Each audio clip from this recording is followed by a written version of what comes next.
দেশের শ্রোতাপ্রিয় সঙ্গীতশিল্পী ও মানবিক content creator Tasrif খান সবার কাছে দোয়া চেয়েছেন, কারণ আরও একবার অসুস্থতার কবলে পড়েছেন তিনি। শুক্রবার এক ফেসবুক পোস্টে নিজের অসুস্থতার কথা জানান শিল্পী নিজেই।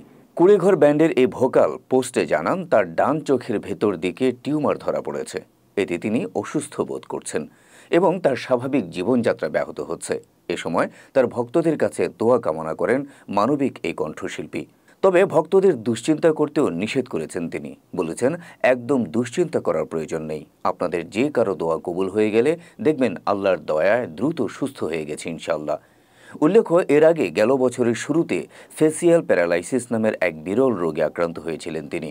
কয়েক মাস বিশ্রাম ও চিকিৎসার পর সুস্থ হয়ে ওঠেন মধ্যবিত্ত খ্যাত এই সঙ্গীত তারকা। তারপর আবারও ব্যস্ত হয়ে উঠেছিলেন স্টেজ প্রোগ্রাম আর মানবিক কাজ নিয়ে। এদিকে তাশরিফের অসুস্থতার খবরে দোয়া ও সহমর্মিতা প্রকাশ করেছেন তার ভক্তরা।